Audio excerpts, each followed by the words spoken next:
Hi, I'm Sameera. ఈరోజు recipe వచ్చేసి పులిహోర చేస్తున్నానండి. పులిహోర మన ఇంట్లో ఎన్నిసార్లు చేసినప్పటికీ, ఎంత టేస్ట్గా చేసినప్పటికీ గుళ్ళో పెట్టే గుప్పిటంత పులిహోరకే ఇష్టపడతాం. అది కొద్దిగా పెడితే బాగుండు, ఇంకా పెడితే బాగుండు అని ఎక్స్పెక్ట్ చేస్తామా లేదా? కామెంట్ సెక్షన్లో కామెంట్ అయితే చేసేయండి. నా ఛానల్ ఫస్ట్ టైం చూస్తుంటే కనుక సబ్స్క్రైబ్ చేయండి అండ్ షేర్, ఒక లైక్ కూడా ఇచ్చేయండి. ఇంకా పులిహోర ప్రాసెస్లోకి అయితే వెళ్ళిపోదాం. ముందుగా కమలాపండు సైజ్ అంత చింతపండు అయితే వాటర్ వేసుకుని నానబెట్టుకోవాలి. తర్వాత స్టవ్ వెలిగించి కడాయి పెట్టుకొని ఆయిల్ అయితే వేసుకోవాలి. పులిహోరకి ఆయిల్ ఎక్కువే పడుతుందండి. తర్వాత మనం పోపు దినుసులన్నీ కూడా దాని తర్వాత ఒకటి వేసుకోవాలి. ముందుగా జీలకర్ర, ఆవాలు, మినపప్పు, శనగపప్పు ఎక్కువ టేస్ట్ అయితే ఇస్తుంది. 2 స్పూన్స్ అయితే వేసుకోండి. వీటిని అన్నిటినీ లైట్గా ఫ్రై అయిన తర్వాత వేరుశనగుళ్ళు వేసుకున్న తర్వాత కరివేపాకు వేసుకోవాలి.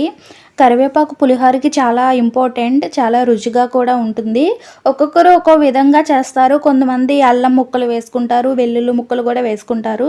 నేనైతే ఈ స్టైల్లో చేస్తాను. ఈ విధంగా చేశారంటే గుళ్ళో చేసిన మాదిరిగానే మనకి ప్రసాదం పులిహోర టైప్లోనే వస్తుంది. తర్వాత 5 లేక 6 పచ్చిమిరపకాయలు, ఎండుమిరపకాయలు వేసుకోవాలి. తర్వాత నువ్వులు వేసుకున్నాక చిన్న బెల్లం ముక్కను కూడా వేసుకున్నారంటే అదిరిపోతుంది రుచి అయితే. అండ్ సీక్రెట్ కూడా ఇదే, బెల్లం ముక్క మొత్తం పులిహోర ఫ్లేవర్నే మారుస్తుంది. తర్వాత చింతపండు రసం కూడా తీసి పెట్టుకున్నాం కదా, అది వేసేసుకొని ఒక 10 నిమిషాల పాటు బాగా ఉడికించుకోవాలి. నేను ఒక విషయం చెప్పాలి, ఒక లైక్ అయితే ఇవ్వండి. వీడియో చూస్తున్నారు కానీ లైక్ ఇవ్వట్లేదు మీరు. Please like. 10 నిమిషాలకి అయితే పులుసు అయితే మొత్తం ఉడికిపోయిందో లేదో మనకి ఎలా తెలుస్తుందంటే, మనం అలా వంచినప్పుడు గరిటెతో ఆయిల్ మాత్రమే కిందకి పడాలి. పులుసు ఆయిల్ సెపరేట్ అయిపోతుంది, ఆయిల్ అంతా బయటికి తేలిపోతుంది. అప్పుడైతే మనకు ఉడికిపోయినట్టు. ఉడికిపోయిన పులుసుని స్టవ్ ఆఫ్ చేసేసి పక్కనైతే పెట్టేసుకుందాం. నేను రైస్ బాయిల్ చేసి పెట్టేసుకున్నాను, వేడి రైస్. అందులో పసుపు వేసేసుకోవాలి. మీరు ఉడికించిన రైస్లో మాత్రమే పసుపు వేసుకోండి, లేకపోతే చల్లారిపోయిన అన్నంలో కలపాలనుకుంటే కనుక మీరు పులుసులోనే పసుపు వేసుకోండి, లేకపోతే స్మెల్ అయితే వస్తుంది చల్లారిపోయిన అన్నంలో పసుపు వేసుకుంటే.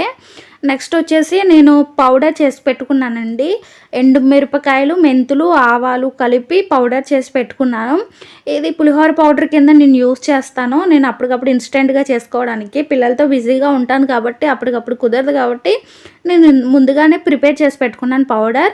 ఇది మళ్ళీ నెక్స్ట్ వీడియోస్లో నేను ఈ పౌడర్ ఎలా చేయాలనేది కూడా మీకు చూపిస్తాను. అండ్ కొత్తిమీర, కరివేపాకు కూడా యాడ్ చేసుకొని బాగా మిక్స్ చేసేసుకోవాలి. నేను చూపిస్తున్న విధంగానే కలుపుకోవాలండి. ఎలా పడితే అలా కలిపేశారంటే మొత్తం పేస్ట్ అయిపోతుంది రైస్ అంతా మొత్తం కలిసిపోయిన తర్వాత మనం పెట్టుకున్న పులుసుని కొద్దిగా వేసేసుకోండి. కొద్దిగా సాల్ట్ కూడా యాడ్ చేసుకుని కొద్దిగానే వేసుకోండి. సరిపోతే మళ్ళీ కొద్దిగా కలుపుకోండి తప్ప మొత్తం ఒకసారి వేసుకున్నాక తర్వాత పులుపు ఎక్కువైనా తక్కువైనా ఉప్పు ఎక్కువైనా మనమైతే మళ్ళీ తీయలేం కదా. కొద్దిగా వేసుకుని కలుపుకుంటేనే బెస్ట్. కొంతమంది సీనియర్స్ ఉంటారు, సీనియర్స్ అయితే వాళ్ళకి యాజిటీజ్ పక్క కొలతలు అయితే తెలిసిపోతాయి కాబట్టి వాళ్ళు వేసేసుకుని కలిపేసుకుంటారు. జూనియర్స్ కోసం అయితే చెప్తున్నాను నేను. పులుసు వేసుకొని మొత్తం కూడా కలిపేసుకోవాలి. పులిహోర అనేది గట్టితో కలిపితే అంత టేస్ట్ ఉండదు, యాజిటీజ్ మన చేతితో కలిపితేనే అంత రుచిగా ఉంటుంది, పర్ఫెక్ట్గా ఉంటుంది. చూసారు కదా, పులిహోర అయితే రెడీ అయిపోయింది. ప్లేట్లోకి అయితే సర్వ్ చేసేసుకున్నాను. టేస్ట్ అయితే చూశాను, చాలా బాగుందండి. గుళ్ళో చేసే ప్రసాదం పులిహోర లాగే ఉంది యాజిటీజ్. మీరు కూడా ట్రై చేసి ఎలా ఉందో, ఎలా వచ్చిందో కామెంట్ సెక్షన్లో కామెంట్ అయితే చేసేయండి. ఇంకో విషయం, పచ్చిమిర్చి అంటే పులిహోరలో పచ్చిమిర్చి అంటే ఎంతమందికి ఇష్టమో కామెంట్ అయితే చేసేయండి. నాకైతే చాలా ఇష్టం, ఎందుకంటే పచ్చిమిర్చి పుల్లగా కారంగా చాలా టేస్టీగా ఉంటుంది. అండ్ ఈ వీడియో నచ్చితే మీరు ఒక లైక్ చేయండి, నాకు బూస్టింగ్గా ఉంటుంది. సబ్స్క్రైబ్ కూడా చేయండి. Thanks for watching. బాయ్.